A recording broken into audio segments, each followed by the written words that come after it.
Hello, James from Reach the Core here. It's a tricky time for all of us, but one of the things that I do to stay sane is to make stuff in between doing paperwork and other business bits and bobs. So I'm down in the workshop, and I'm taken by the versatility of foam. The more I work with it, the more excited I am about the sorts of things that you could do with it in terms of the applications we use for making historical looking equipment, but for children to wear either just as gifts or for what we do, which is education. So these foam mats, essentially you'll recognize these, and you've seen me talk about these a number of times. These interlocking mats are relatively cheap. They're already pre-sized to about 60 centimeter squares, and they come in packs, and they're all much of a muchness, but they're not exactly the same. You've got two different styles here, these with the cross hatch and this with the sort of fine. The details you see when you buy them, they're all the same. They say they're about a centimetre thick, 60 centimetres square, but they're not all exactly the same. So you find as you're working with them that they've got different properties. I find the cross hatch ones here to be slightly looser, a little bit more floppy, easier to work. And the finer pattern ones here, not because the foam is particularly different, but for some reason it's just a little bit stiffer and will hold a shape a little bit better. So that being said, I've just come up with a load of helmets which you've seen me put up on here before, and I'm expanding that now into other things that we can do in terms of armour. So we do a lot of Roman days where we do a gladiator show, we do a lot of Greek, ancient Greek things for hoplites and whatnot. So we might as well, for the cost of something like this, which costs 23, 25p once you end up working out the cost, then it's just the man hours, try and get as many things as we go. So I'm kind of just using my time to go down the route of what could we possibly do. For Romans, gladiator show, bring this a little bit closer here out of the light. This is for sort of key stage 2, 8, 9, 10-year-old shoulder guard for gladiators, made out of foam. Very simple. You'll see this is the blue foam, but using these techniques, creating, you can see the seams there, and using contact adhesive. The limit really is your imagination. What I want to show today is something a little bit more tricky, but it just shows the wonder of this foam.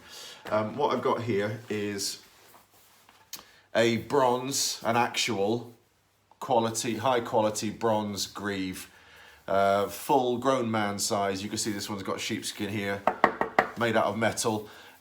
So this is a proper reproduction, shaped to the physicality of the lower leg. You can see the sort of imprints that they made, not just for the look of it to show the muscle, but also so somebody wearing it actually fits.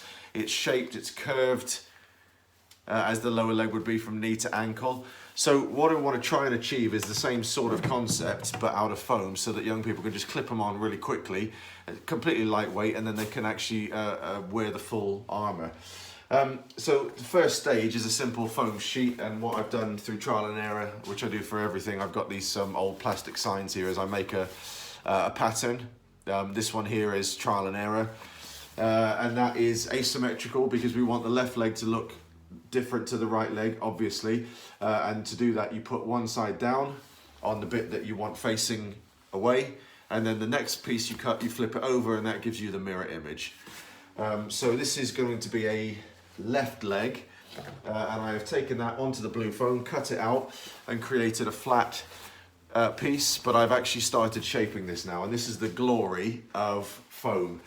Once you sort it out and you take the shape and you let it cool, generally it will hold that shape. Now if they get warm, they'll start to ease up a little bit, but you can create mostly permanent shapes doing this, which is fantastic. All you need is heat gun, and you create the area that you want to be shaping.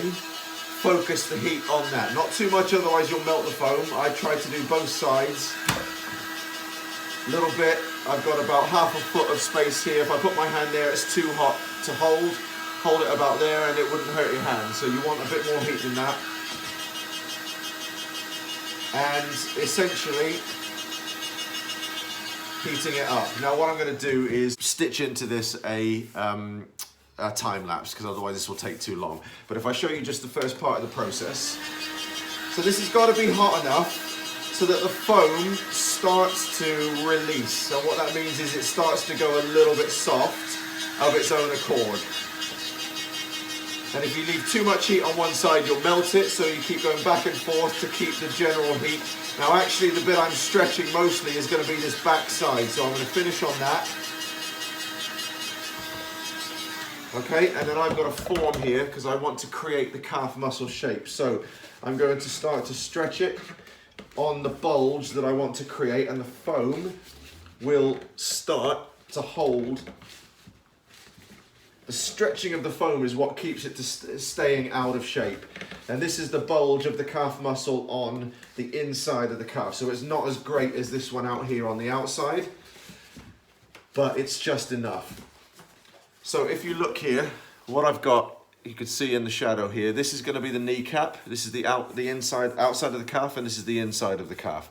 Now, when you wrap those around, you start to get, you can see here, those beautiful shapes. And this will end up looking like that. Now, if I hold that up to our original, you can actually get this amazing similarity. Now what this one's actually got is a seam down the middle here, and I will create that just scoring a very slightest bit so that you get the front of the ankle bone, the shin bone there.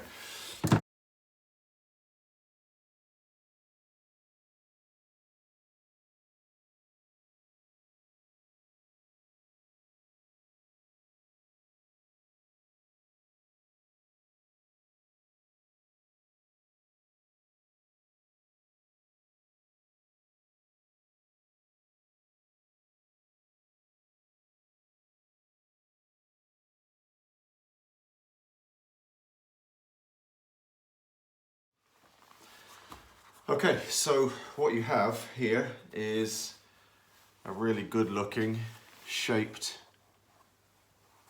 greave that can be fitted on, clipped on, and will hold. Obviously you can do, you know, a lot of these things, I've not reinvented any wheels here. Cosplayers have been doing this for years and years, and a lot of the tips that I've got from them, and some of it's just trial and error to create these individual sort of shapes where you want them in the foam rather than just generic hole shapes. So that is pretty cool. I'm really pleased with that. This one is not quite together. It needs a little bit more heating and bending, so it's quite tight. And what will happen over time is these will just gradually start to relax a little bit until you try and get more heat on them and get them really back to the sort of full tightness. It's a tricky thing to do. What I may end up doing is putting a little bit of elastic across the back of here so that it won't stretch beyond a certain point. It will keep coming back, but it will hold the shape, because these are going to get popped in a box and wheeled out every time we go and do an education day, which means they're going to get hammered and they're going to get battered. They're going to get clipped on and off all the time. So giving some little tips like that to keep it back, but otherwise it's really impressive. And then once you put a base coat on, seal that with some sort of PVA glue or a high expensive sealer if you fancy, and then you can spray it. Something like this, which is, I think, absolutely outrageous. Now this is not perfect because I'm still testing, but you've got rigidity there. If I pull that apart to go on the foot, it will go back to shape. And you've got the knee bulge here. I've actually created some indentations also to look like it has been hammered out, and that's been sprayed with copper and gold to create a bronze effect, and that actually looks the bee's knees. So that's the video. We will keep trying lots and lots of new things. I'm really pleased with these. That's the most complex thing out of a single piece of foam that we've done so far. So yeah, if you've got any questions, drop me a line. I'm not an expert, but I am quite hands-on, so we'll see you soon.